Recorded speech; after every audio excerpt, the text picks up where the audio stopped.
Chemical Warfare team here at Hollywood Fitness. This is an amazing gym. I was going to big up these legends here. Now, if you don't know these guys, they might just look like three normal guys. There's so much knowledge, a wealth of knowledge, experience, pain, blood, sweat, tears, things you couldn't even imagine. There's so much stories behind these guys, and I wouldn't be here if it wasn't for these guys. These guys paved the way when it was much more difficult. There was no social media, there wasn't 100 different federations, and there was all these different sciences as well. You got in, the hardest worker went there and smashed it, and next year there's about 100 people trying to get that one card, and these three were managed to get that card, which is something ridiculous in today's day and age. It all come from blood, sweat and tears, and I can't tell you guys just how much respect I've got for them. This is before my time. I wasn't even bodybuilding when these guys did everything, but I've obviously looked back on everything. I was watching the story. You were probably in your diapers then. I was in my diapers. I was fresh in my diapers, but I look back on these guys' stories, every single one of them, and it's just an absolute honour to be standing here. And just the fact, and these guys are the humblest guys as well. They've showed me respect, and I'm in awe just to be around them as well. So I just want to say massive respect for paving the way, man. No, actually, I got to give you respect for doing your research and your history, because nowadays we've got people in the social media world who are experts and who have only been training for 5 years, and they don't even know who is who. Exactly that, man. Exactly that. You got to look back on the hardest workers in the game who did it when it was 10 times harder, and these are the guys. These are the guys right here. So I just want to say massive respect. You know, we've got a crew. So I want to give a round of applause for these guys, man. Honestly, man. Yeah, I've got massive love for you. No, but I've got to say something also, like, for me, when I was coming up, with John, the guy, you know what I mean? Yeah. He was there, the hardcore bodybuilding John, in your days, and that's what you passed on to us. Yeah, I think I've done a bad job because everybody's fucked up now. They give us the wrong information. The thing is like it was a passion. It was something that you wanted to excel at. And it was, back then there was none of the sort of like, oh, I'm on social media, I'm just doing it for likes. It was, I want to be the number one. I want to be the best I can be. And you turn up at a show, you didn't know who was going to be there. And you could do like, everything for nothing. And you turn up, you'd be like, right, I'm having this, you know what I mean? But then this gentleman here was before me. I'm not trying to put the ears on you, but it was, you know what I mean? It's like, it's gone through, and it's like, the same applies today as it does then. You've got to graft, you've got to be hard working. It's like, for me, the main difference I see now, now compared to us guys, is when we looked at meals there, it was fucking plain tuna, plain chicken, and I was seasoning it with salt and pepper. You know what I mean? Bit of ketchup. Bit of ketchup. That was if you're lucky. You had a fast metabolism, you could have some ketchup on. You know what I mean? But we never asked for a cheat day, a cheat meal. Couldn't afford one. Listen, if I asked for a cheat meal, when is my cheat meal? When I got married, I would have got a fucking wet lettuce slapped in my face. Do you know what I mean? It's like nowadays, what I see the difference is so much chemicals in food what is being used to diet people on. You know what I mean? Like, this is what I've noticed. The one thing I've noticed, being obviously in the new school, is everyone wants to find the easiest way to do it. There's the fastest track that's going to make them a celebrity. These guys, there was only one card. You could give your heart and soul to it, and you could and there was no second or third place. Basically, no one cared about that. Whereas, you could go on many different. The thing is about like the easiest route. That's not the champion's mindset. A champion's mindset is, I'm going to outwork everybody out there. I'm going to out-eat, out-train. That's what the champion, the one who's locked away, is thinking. Forget the rest, I'm going to just annihilate you because I'm going to be working that hard, no one's going to match it. Yeah, and also it was like, for me, outworking somebody was not taking more gear. For me, outworking somebody was, I need to bust my ass in the gym harder. I need to bust my fucking ass in the gym harder, and that is the only way for me to outwork somebody. And nowadays, it's a different ball game. You're not going into the gym and it's not war, and I mean it's war. You go into there and you're going to kill it. And I'll challenge anybody, come and train with me. Yeah. I'll tell you whether you've got the minerals, you've got what it takes, and then when you leave the gym, you better make sure that food is on point. And it's not for the day, it's not for the week, it's not for the month. It's day in, day out, month in, month out, year in, year out. If you want to really truly exceed as a bodybuilder, and there's no escape. To big these guys up even more, like I said, there's a million different prep coaches and everything like that. But back in the day, if you wanted to make it, you came to one of these guys because they'd done it. It was just that simple. You came to one of these guys, they'll show you, they keep you accountable, and you can hear them now. You can respect them because they know exactly what they're talking about, and you came to these guys, and it's a different time. So for them to do it then, they proved themselves. They were the highest. They were at that golden standpoint, and now you can do one show and become the best coach in the world. So massive respect for you guys. I just think it's times have changed. Not hitting on anybody, putting anybody down. It just is the way it is. It's like, you know, when I do somebody's diet now for them, the first question that I get asked is, when's my cheat meal? I'm like, you've been cheating all your fucking life. You need to stop that. Oh my God. You know what I mean? You've been cheating all your life, that's why you come here. You know what I mean? That's the fucking thing about it. I've had that many times. Yeah, that's why you've come to me. I need to take all that shit what you've done back there and reverse that process. It's not going to be reversed in 3 months. It's not going to be reversed in 1 month. Here's one for you though. How many people would be actually doing what they do if it weren't for social media? Yes. How many would truly be involved in the fitness game and bodybuilding game if it weren't for social media these days? It's like how many posts have you seen over these last 2 days? People doing their check-ins outside in the back garden in snow. You know what I'm saying? Not in a hardcore gym. You know what I mean? Just for social media. Or I'm doing my check-in in my back garden where it's snowing. Good on you. In the ice tub. Fucking hell. 6 minutes in the ice tub, you know what I mean? Yeah, about 6 The minutes. latest fat. Back in our days, it was kind of, you don't want to give your secrets away. You know what I mean? So you kind of would just, keep it to yourself what you're doing. Yeah. Until you've done it. Focus on your food, focus on your training, and your business like about it. You know what I mean? You're not going to be taking pictures, no one to know that they can stick it like this. Yeah, and just the people around you will gravitate to the energy. Yeah, and like you say, when you turn up on the show, the only time you see the guys who you're competing against is when you strip off backstage. You're like, what the fuck? And then it's like, oh shit. If you wait on point and you wait in shape and you see a guy and he's hitting the poses backstage and you look at yourself, you look at him and you think, What was the conditioning about what we were led to, to focus on as well? When you turned up on the television, what was your condition of having to be like? you have to be razor sharp. We're not talking about this, you cut and separating, we're talking striation. You know what I mean? So when you tense your legs, you got cross striations. You know what I mean? You tense your triceps, you got cross striations. You know how to dry yourself out to achieve that look. And that's something that's changed over the years because the bodybuilders are more concentrated on being big. And if you haven't got your skin like that all over, that's their thin skin, then you're not ready. And your vascularity, you've got to be able to, when you hit your poses, you can see all the veins. So it was a different look, in nowadays, and you have to work really hard to achieve it. And that's the other thing, it's like nowadays, people think the prep starts when you start dieting for a show. No, it's the fucking off season. You know when the work is done. Well, it's won and lost outside. That's when the building phase is all that dieting for the show is revealing what you have or haven't done in the off season. That's what it's all about. It's like putting that muscle on, going in, day out to the gym when you have to, knowing that you know what, it's the end goal. It's not there now, but it's the end goal what I'm competing for. A lot of people get focused there. Going, oh yeah, I'm 12 weeks out from the show, I'm gonna rev it up now. No, too late. The muscle what you needed to build is not built. And that's why people come in same size. So what they do is they compensate it by doing other things more. You know what I mean? Trying to speed up the process. That's where it goes wrong, isn't it? I get people saying, I want to get ready for a show, and I want you to, can you prep me? I'm thinking, have you actually been doing? How do I know how you've been operating?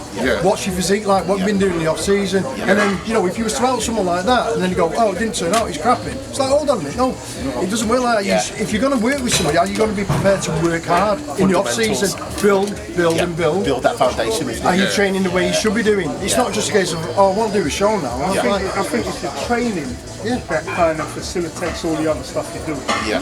If you're a trainer, you lost your appetite, and you go in the gym and you start doing a bit of cardio, you up your volume, you create that vacuum for food. You're gonna need it. Your body's gonna want to make a demand. Now, if you're in the gym and you're training hard to achieve a certain look, you're not gonna rely on these chemicals and cheat meals. Because cheat meals would throw it would throw the condition off. You could have one cheat meal. You know what I mean? Whilst you're trying to get razor sharp, and then you're watered again. You know what I mean? So and it's fine lines, isn't it? And I think what's really like important about, and I'm happy to have you three guys here, is you beat a lot of dedicated men. Do you know what I'm saying? So the titles were just one thing, but the people that you beat to achieve it is a complete different ball game. Do you know what I'm saying? Because you can win a title. There's so many titles now, but when you had so many men going for the same thing, and they were hard workers, that must have made you feel. Yeah, really I just good. think, you know what it is? We're just fortunate to be in that era where winner takes it all. And you all pushed each other. And the thing about it was nobody saw each other to fuck with our heads there, where we would be expecting certain people, we had our radar on certain people coming in, and sometimes somebody came under the radar. You know what I mean? But then, you know, if we didn't win the show or whatever, whose fault is it? Not my coach's, it's mine. I don't blame no coach for it. I think what changed it was the fact that the federation split. Now, in order to get bums on seats, what they had to do was offer the incentive, and the incentive was that we'll give a pro card to the top 3. You know what I mean? Now, if you think, well, I can't beat you, but I know I can beat you, I can come second, I don't have to put in the work. I just have to do what I'm doing, turn up, 3rd place, pro card. But the thing is that back then, though, you wanted to be crowned the champion. You wanted it. That's the and today, it's like, I want to just get a pro card. That's not going to give you. That's not a championship mindset. And half the time, is like, I want to get this pro status or IFBB Pro status so it can put it on my social media. If you're a good bodybuilder, champion, and even back in the day, if you're a good bodybuilder and you look good, even if you haven't won, there are going to be people, fans, who like your physique. So the more competitions you do, the more exposure you're going to get. The more you kind of do these different shows, the supplement companies might tap into you. So they'll have you haven't won a show, you're not a champion, but you're still working. But you know, in them days there, you would have to win a show, or you know, or be in the British top 3 or 5 to even get a sponsorship, to look at you, to bat an eyelid at you. Do you know what I mean? That's how hard it was them days. That's why, you know, you guys are so fortunate now. You got social media there, because you know the social media, the supplement companies can get their message out, and you know you should be blessed. You've got a company to sponsor you, a good company like Chemical Warfare. You know, with all their products. I've been around. John's been around long enough, and he can tell you good companies from bad companies. And you know, there's people out there who are sponsored by shitty companies and don't even use their product, but they say they use them. And that's a shit place to be in. Like me as a person, I would not get sponsored by that company. Because what's the point? It's true, you know, the big man here, you can tell he's got a passion for it. Chemical Warfare. Like, I've been around other supplement companies, a guy that's never trained in his life. Do you know what I'm saying? And that's the difference between like identifying them now. I think like back in the day it was like, was it CMP and CMP was the main company. And like, I feel like Chemical Warfare are replicating that now, ain't they? You know what I'm saying? I don't know what CMP was like. What was it like? Well, I was hardcore. I was a man in the technical outline. I was a manager there. He was the right man. I was about a man of the company. I was with Kerry. I was working under Kerry. I was manning. He answered the phone. Answered the phone. Asked him about the supplement. I was booking helping 16 people at the British finals. This is before social media. I've helped that many people. I can't even begin to remember. Honestly, I mean, it's like, you know, and people forget this was way before the social media. So I was like answering phones, emails, doing seminars. People go, "Who the fuck's this midget?" I've just been around. That's the craziest thing about it. Like, you know, when you first got into it, I got into it, and you were sponsored. It was Gold Dust. It was actually sponsored. It was Gold Dust. And you said to yourself, I'm a lucky one. I'm a fucking lucky one, you know what I mean? And it's like nowadays, it's like you got people who don't appreciate it as much. Because you know what happens? Because they jump from supplement company to supplement company, and then what happens is they don't realise it. this industry is not that big. When 1 minute you're promoting one company and the next minute you're promoting another company, your word doesn't mean shit. But I'll flip it on a positive note, because we're talking at the extreme end of bodybuilding and wanting to be the champion.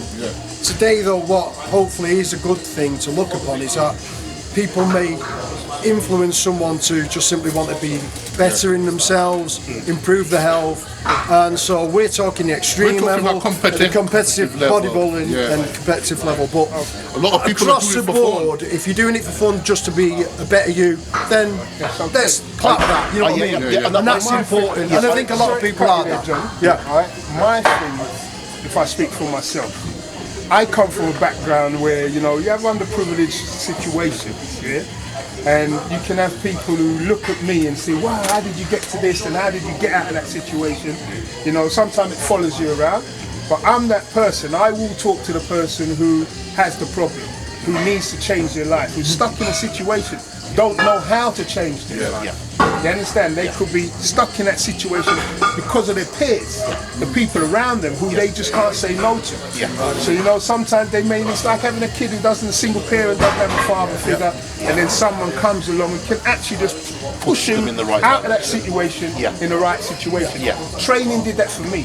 When I was younger, if I didn't bodybuild, who knows what would have happened? You know what I mean? Because a lot of my friends didn't want that life. They were, you know, I come from a background where, you know, you have Caribbean people around me, and they can be the types that, you know, see you on stage in your underpants and make you feel embarrassed. You know what I mean? So you get away from them people in order to achieve what you want to achieve. And then once you start doing good, they'll actually see, okay, I can see why you're doing it, what you're getting out of it.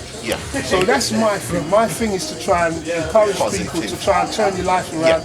It's not just a physical thing. No. You understand? It's how you think. Right? And it's the company you keep, sometimes the environments you're in. You know, and it takes courage to do that by yourself.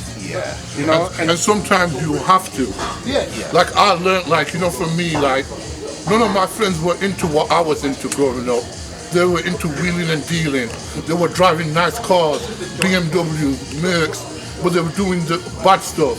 I was walking on the, you know, to the bus stop, you know what I mean, and walking to the gym, and they wanted, you know, me to come out with them, and I so easily could have gone that way. But the thing about it is now it's flipped. There's the one in the cells doing time. I'm out driving, doing what I'm doing. And you know, and it's so hard for kids in this day and age, because the problem you have got nowadays, you haven't got enough mentors. You know, when you were small, kids, if your dad wasn't around, my dad wasn't around, and I was messing around, and mum couldn't handle me, so send me to my uncle. My uncle would sort me out, you know what I mean? And that's the problem, you know what I mean? The problem is that there's so many kids who are lost there, and they haven't got the role models in their life. I don't think there's no mentors or role models. It's just that they gravitate to the wrong type of role. No, I totally understand that. You kind of look at the life they're kind of tapping into. The young, you know, we've got to forgive young people because they're growing up. They're going to make mistakes. You understand? I would sooner not hold a grudge, but I would sooner walk away from an adult because you're old enough, you're responsible, you've got life experience, you know what you do. You guys, like when I told you about the stories that you have behind you, like to do what you had to do. And there's so many different prep coaches and stuff like that, but it's a different kind of mentorship because you guys have not only been through it, you've been through the difficulty, the bad stuff when there was nothing to really, there wasn't social media, there wasn't like looking. I think what we got looking at as well is that it's become, the industry's now it's become an industry. It's multi-billion-dollar industry. And everyone's trying to put a spin on something, but let me tell you this. The basics will never ever fail. They never change. It's not rocket science. There is a process in which to go about this and to become good at what you do, succeed at what you're doing. Okay, there's a blueprint. Okay, but everyone's trying to put their marker down on it. Lennox Lewis said, wasn't it? You've got to master the basics of any art before you can put your own seal of approval on it. It's true. It's true. It's so true. What they don't understand is that the basics are very simple.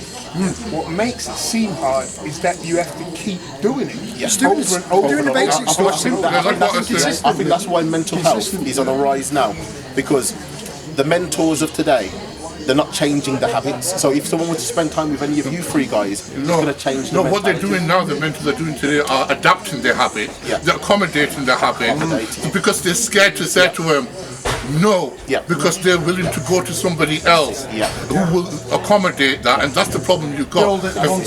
They want to confirm their own bias. They're prepared to tell me what I want to hear. Yes. I've always used that mantra. It's like, I'll tell you what you need to hear, not what you want to hear. 100. And that's not going to be in my favour sometimes. There's two ways of mentoring. This is how I look at it. Right? You can mentor someone to break a habit, which is the hardest one, or you can mentor someone to not start in the first place. You understand? And sometimes you reach out to maybe younger generations of people who have not been turned into that kind of thing yet. You know what I mean? I can mentor someone who says to me, look, I don't want to do something no more, I want to train, I want to change the way I look, but they were kind of stuck in a habit, or a kind of pattern of behaviour. And then once you start working with them, they lapse, they drop back into the habit. Now, do you have the patience as a mentor to kind of think, right, can I keep doing this? I think anyone that's going to spend 16 weeks with any of you guys, and you'll know from just speaking, like listening on the camera, mental health will improve if the person was to listen to you guys for 16 weeks. Why not?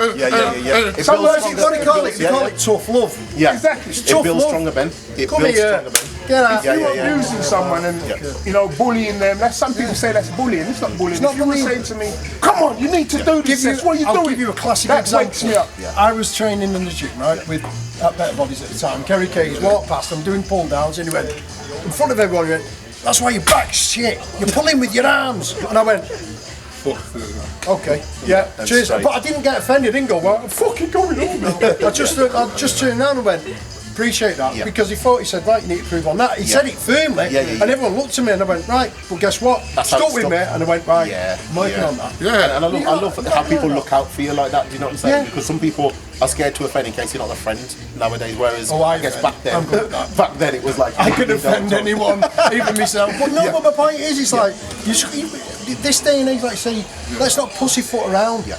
Listen, the truth will always, I will finish on this note, John 8:32, and the truth shall set you free. Ye shall know the truth, and the truth shall set you free. Listen, absolute pleasure. I want to say I want to big these guys up again, because they are the legends in the game. They're the guys that paved the way, and there are stories that you wouldn't even imagine for them to get where they got to be. And I don't think they get the credit they deserve. Listen, all I can say is you have got the right mindset to be a champion. Respect. And you're going to be a future champion. Thank you. The way you're going, and the way that you're delivering your message to the younger generation, respect, man. Massive respect. Thank you, brother. Thank you. Nice one. Thank you.